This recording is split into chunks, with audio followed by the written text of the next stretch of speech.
qu'il s'était contenté d'être roi et il est tombé. Quoi que soit le succès que Dieu te donne, n'arrête pas de travailler, à moins vraiment que tu ailles en retraite, tu as tellement travaillé que tu dois te reposer. Si tu refuses de travailler pendant ta jeunesse, tu seras obligé de travailler dans ta vieillesse. Et si tu refuses de travailler dans ta vieillesse parce que tu n'as pas travaillé dans ta jeunesse, tu risques de mendier ou de dépendre de tes enfants. Et ça aussi, si tes enfants sont bénis, eh bien, tu peux négliger ta vie et puis tes enfants t'aident à la fin. Mais ce ne sont pas tous les enfants qui aident leurs parents. On a des enfants qui sont ingrats, qui oublient leurs parents, et on a aussi des enfants qui échouent et qui ne font rien pour leurs parents. C'est pourquoi tu ne dois pas dépendre de tes enfants, tu dois dépendre de Dieu et de toi-même. Pendant que tu as la force, travaille dur pour que lorsque tu vas vieillir, tu puisses maintenant te reposer. Lorsque tu vas en Europe et tu vois une fille avoir des vieillards, c'est le vieillard qui a laissé sa Porsche dehors. Pourquoi? Il a tellement travaillé dans sa jeunesse et maintenant quand il vieillit, il commence à se faire plaisir, il se repose. Mais s'il avait refusé de travailler dur pendant sa jeunesse, il allait continuer à forcer son corps. Travailler. Deuxièmement, il faut l'humilité. Quel que soit ce que tu as et ce que tu deviens, ne dis jamais que c'est par ta propre force. C'est ce que Dieu dit à Israël, lorsque vous allez manger, lorsque vous allez planter, lorsque vous allez récolter, ne dites pas que c'est votre force. Il y a des gens qui sont plus intelligents que toi, qui n'ont pas ce que tu as. Il y a des gens qui sont plus forts que toi, qui n'ont pas ce que tu as. Il y a des personnes qui craignent Dieu même plus que toi, mais qui n'ont pas ce que tu as. Ce que tu as, c'est la grâce de Dieu, c'est la faveur de Dieu. Sois humble. Amen. L'humilité précède la gloire et l'orgueil précède la chute. Donc c'est ce que j'ai dit le vendredi. Je vous prie de suivre la vidéo sur YouTube et aussi d'aller vous la procurer. Suivez cet enseignement très important. Parlons à présent pour ce matin. Sois une source pour les autres. C'est un principe. Si Dieu te bénit, et si tu veux que Dieu te bénisse, et quand Dieu te bénira, si tu veux garder le niveau que Dieu te donne, et tu veux que Dieu ajoute, il faut que tu vives dans l'amour, il faut que tu vives dans le partage, il faut que tu fasses bénéficier les autres à ton élévation. Creusons un peu Genèse 12, versets 1 à 2.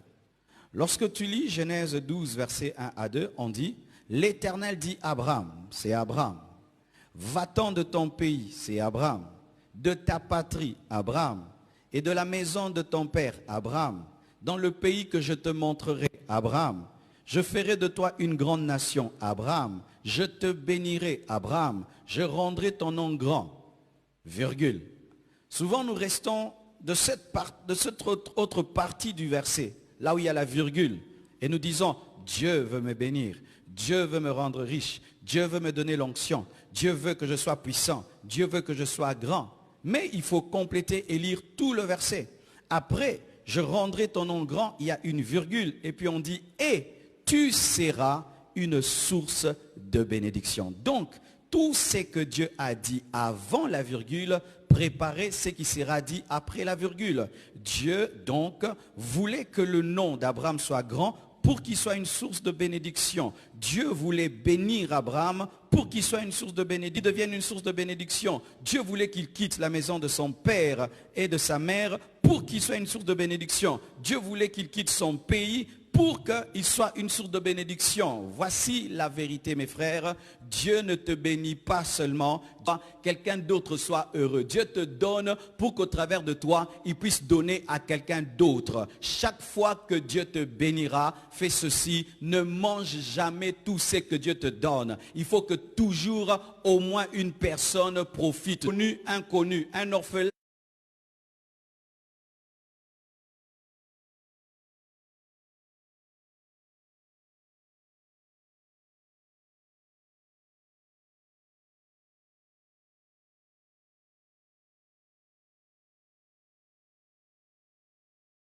une veuve, un homme de Dieu, une église, quelqu'un, ton père, ta mère, ton frère, ta soeur, mais il ne faudrait jamais que tout ce que tu as finisse dans ta vie. Tout ce que nous faisons pour nous ne nous bénit pas. C'est seulement ce que nous faisons pour les autres qui nous bénit. Au dernier jour, ta récompense ne sera pas faite de ce que tu as fait pour toi, ta récompense sera faite de ce que tu as fait pour les autres. C'est pourquoi pendant que tu es sur la terre, fais du bien aux autres. Quand Dieu te bénit, pose-toi la question, je vais bénir qui? Je vais élever qui? Qui va participer à mon élévation? Qui va participer à ma joie? Qui va participer à mon bonheur? Et Dieu t'élèvera et t'élèvera encore et t'élèvera encore et t'élèvera encore. Regardez la source.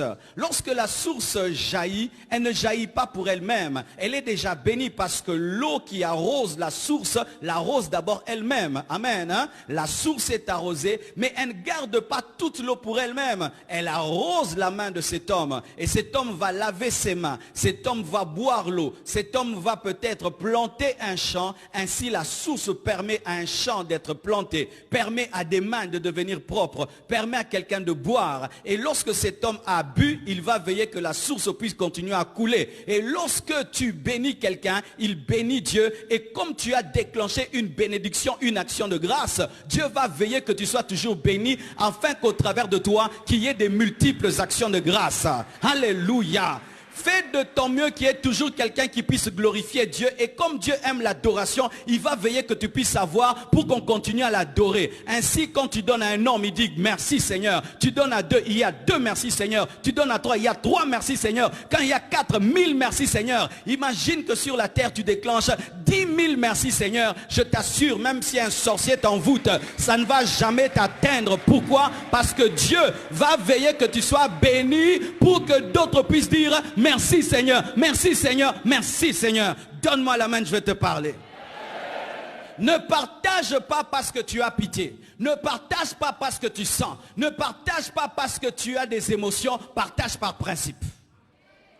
Ça, c'est ce que j'ai fait dans ma vie. Mes frères, moi, je ne partage pas parce que j'ai pitié. Je ne partage pas parce que j'ai une émotion. Parce que les émotions peuvent venir et partir. Mais j'ai budgétisé mon partage. Dans tout ce que je gagne, il y a un montant que je sors chaque fin du mois que je ne peux pas manger, que je dois donner à quelqu'un. Je dois bénir quelqu'un. Je dois bénir quelqu'un. Je dois bénir une église. Frères et sœurs, et je t'assure, à la fin du mois, je n'ai pas qu'un salaire, j'ai aussi que Dieu te bénisse, que Dieu te bénisse, que Dieu te bénisse. Et quand il y a des que Dieu te bénisse, les malédictions sont avalées par la bénédiction. Frères et sœurs, tu n'as pas toujours besoin de veiller sur ta richesse.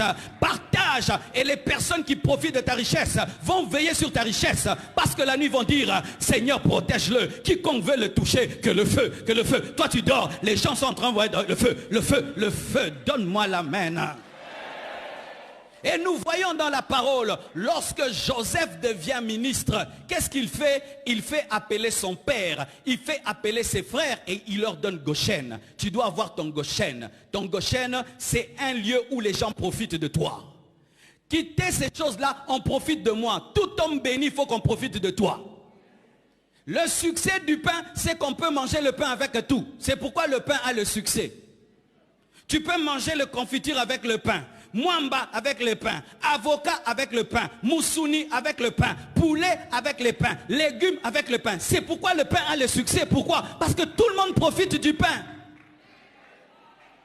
Que Dieu fasse de toi quelqu'un comestible. Tu bénis à gauche, tu bénis à droite, tu bénis des connus et des inconnus, tu profites à tout le monde et tu monteras, et tu monteras, et tu monteras. Même les païens l'ont compris. Lorsqu'un païen devient riche, il fait une ONG. Lorsqu'un païen devient riche, il commence à faire des œuvres sociales. Un païen, même les païens. J'ai rencontré dernièrement une femme qui gère les œuvres sociales des entreprises et je lui ai parlé de l'orphelinat.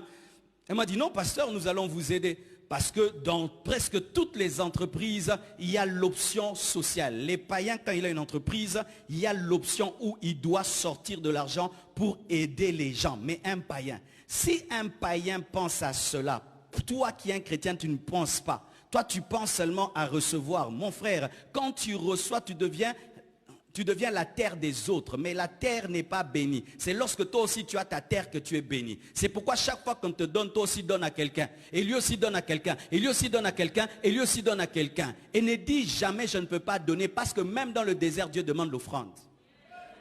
Donne-moi la main que je parle. Vous savez, il y avait un temps, j'étais tellement pauvre que je pensais que quand on disait donner les offrandes, ça ne me concernait pas. Et je venais à l'église avec les danses et les louanges. Je ne préparais jamais mon offrande. Quand je voyais un pauvre, je disais ça ne me concerne pas. Il y a des gens qui vont l'aider. Et ma vie était pauvre et pauvre. Jusqu'à ce que je comprenne que la véritable offrande, ce n'est même pas l'offrande du riche, c'est l'offrande du pauvre. Parce que le pauvre a toutes les raisons de ne pas donner. Quand il donne, il a vraiment donné. C'est pourquoi Jésus-Christ a dit que la veuve avait donné plus que tout le monde, parce qu'elle n'a pas donné le superflu. Elle a donné seulement ce qu'elle avait. Lorsque Dieu a voulu nourrir son serviteur Élie, il n'est pas allé dans la maison d'un riche, il est allé dans la maison d'une veuve. Ne dis jamais que tu ne peux pas donner. Tu peux donner dans le peu que tu as. C'est alors que Dieu va te multiplier. Comment un Dieu qui sait que son peuple est dans le désert, mais lui demande des offrandes, parce que c'est dans les déserts qu'il y a les véritables offrandes. Je dis c'est dans les déserts qu'il y a des véritables offrandes. Tu dois chercher ton Goshen. Tout le monde doit avoir son Goshen. Tout le monde doit avoir son Goshen. Aucun de vous ne doit garder tout ce qu'il a. Donc tout ce que tu as, même si c'est $5,